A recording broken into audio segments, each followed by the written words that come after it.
Okay, this is a walkthrough video for Lab 8. For Lab 8, there is no pre-lab, so you'll just get started with doing the things that are required for Lab 8 that are outlined here in the Lab 8 write-up. Okay, so the thing you should note is this lab, of course, like all the labs we've done so far, they're building up on one another. Before you have a 2-digit 7-segment display with a BCD converter, so you can take the switches and you can show both binary and decimal. And now what we're going to do here is we're going to expand this and we're going to make it to a 4-digit display with the ability to switch between hex and decimal. So we'll have to have another input switch to make that happen. Along the way, we're going to learn a few new things. One of the things you're going to do is use parameters to create a module so that you can reuse that module and just change one parameter on it. All right, so we'll talk more about that when we get to it. All right, so what you're going to need to do is you're going to need to copy in to your new Lab 8 project the 7-segment decoder BCD11, although you might need to modify BCD11 where it just takes a 16-bit output instead of 4 separate outputs for the 4 digits. Okay, so that's a word of warning. This BCD 11 does require some modification. Okay, so where we're going to start using the parameter statement is with a 2 input multiplexer. Before we'd used, I think it was 4 bits as the size of that multiplexer, and if you look at the project later on, you're going to need to be able to multiplex a larger number of bits.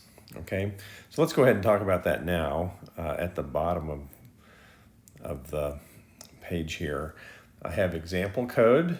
All right, so here's what we're talking about with this. We've set a parameter. Okay, so if I make n is equal to 1, this turns out to be a 1-bit multiplexer.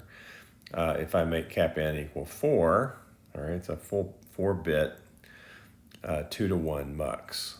All right, so it's pretty simple, and it lets you do a more flexible design so that you don't have to redo the multiplexer just because you changed one, changed the bit size. All right, and then later on when you call that in your code, you'll have to pass that parameter to the call where you use the 2-bit or the mux2. All right, so going back, you've done a 2-to-1 multiplexer before, so in fact I just gave you the code for it. And so what we're going to also need in this project is a new 4-input multiplexer. Okay, and you've done things like this, so you could use a case statement for that multiplexer, and for this case it's going to be important to create a test bench and verify its operation. Okay, all right, I think also for mux2 you should create a test bench and verify the operation. You've done these things before. Remember, we're just getting the practice in so that you can become proficient at using Verilog. So let's go ahead and do those.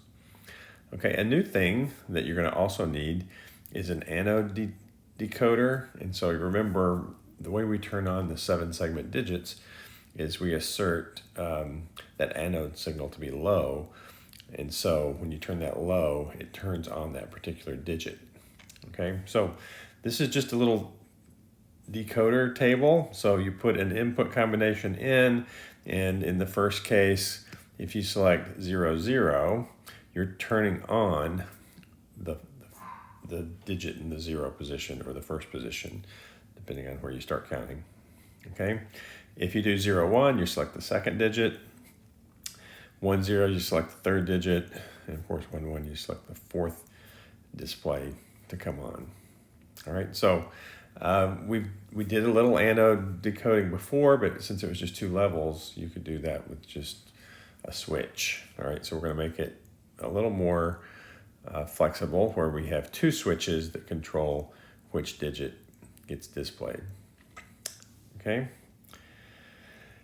All right, so sort of the meat of the project is you're going to create a new file called SSEG4, okay? And you're going to you can copy this old SSEG2 BCD file and modify it, but as they say here, there would be a significant modification, so you could just start over.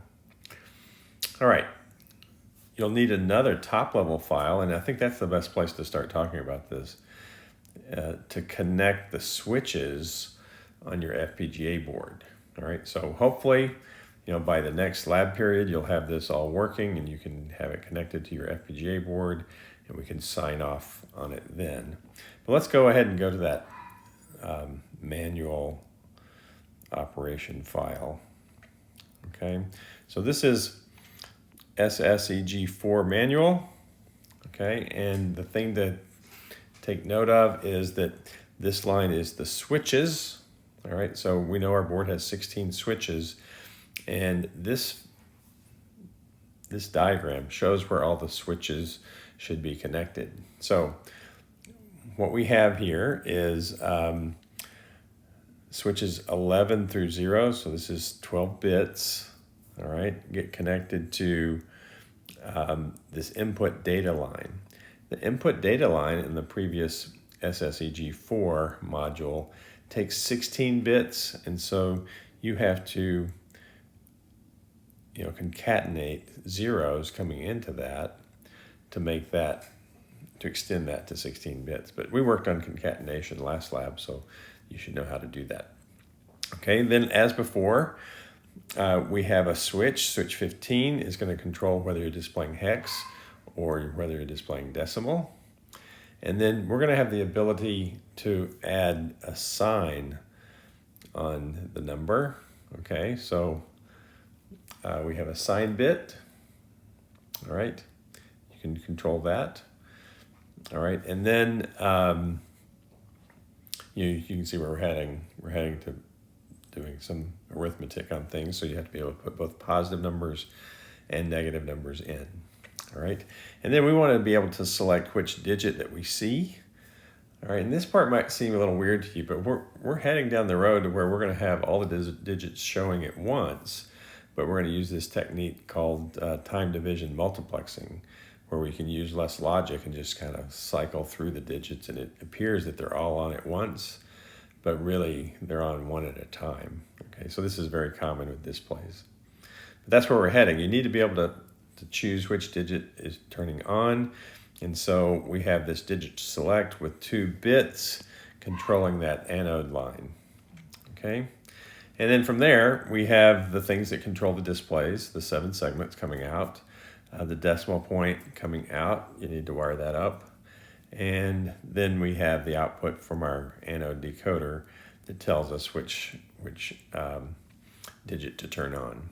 Okay, so I think that's needed. This top level is needed to understand, where we're going with this, and so that you can use this information to test what you've done on your FPGA board. Okay, so now let's go back to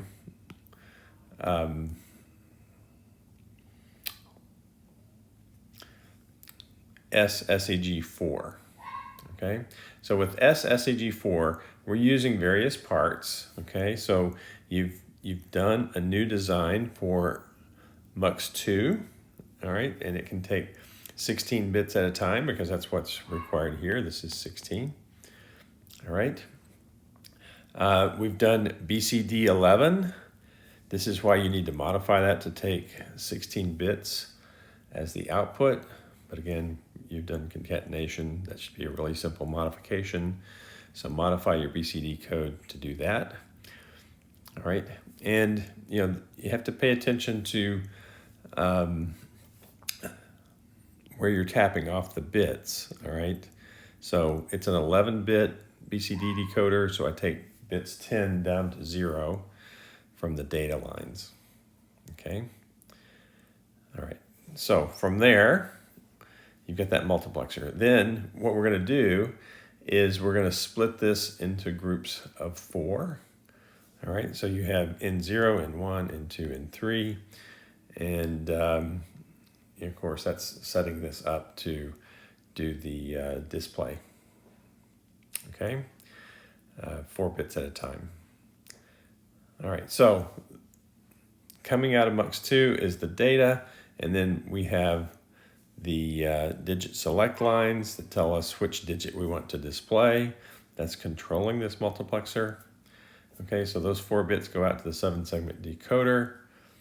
All right, and then we are multiplexing the sign digit as well. Okay, so that's why there's another 2-bit multiplexer. So here's a little bit of logic that controls whether we're going to, have a negative sign or not. Okay, and so that controls that select line. And let's see what else I want to show about that. And then once you select that, the choices are show a minus sign or show the digit with this select line. So you can trace through the logic on that. All right, then out comes the digit. All right, the only place we're going to show the minus sign is in the 3rd digit position. I'm sorry, 4th digit position. 0 through 3 is 4, so it's the 4th digit. So that's why the 3 is there. All right, so I think this is descriptive of what the operation of this should be. And then you've done most of these parts. And so one thing that you're becoming proficient at, I hope, is you make the modules and then you connect the modules together. All right, so this one's a lot of practice, but all the coding stuff is really pretty straightforward because you've already made all these modules and you know how to put the input of one, create wires, put the outputs of ones to the inputs of the others, and you'll get some good practice in at doing that and become more proficient at Verilog. Okay, so another thing that we have, there's the onboard testing. Okay, this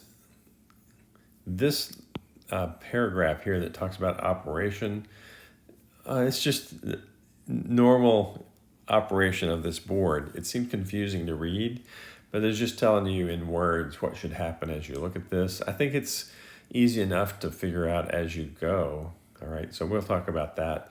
I wouldn't worry too much about this section because we'll obviously demo your board when you're done. Okay, the next thing that's different, a new approach here, is there's a top level simulation where we're simulating actually running the boards. Okay, so this code was written by another instructor that had taught this in the past. So you need to download this from Canvas. These are 2 essentially simulation files that you can use to do a top level bench simulation of the SSEG4 manual module. Okay, so these things are set up to where you have like a test bench that you put your code in, run it through, and if it gives you the correct output, then you know that you're doing it right. Okay, so you download those, set the top level to this basis 3 simulation, and if you run the simulation correctly, things should show up on the TCL console tab, and you'll get this listing that's showing here. All right, so that's an important part of the lab, but the good news is you don't have to write these test benches for the manual part of the lab. SSEG4 manual, you don't have to write that. Okay, all right, so at the end, you'll have some deliverables. You'll need pictures, and you'll have to show us your sign-off of the code running on the FPGA hardware. You'll need ERT tables for MUX2, MUX4, and the Anode decoder. Again, that's an important part of the design process, so we want to emphasize that. And then, of course, you import your Verilog files in LaTeX.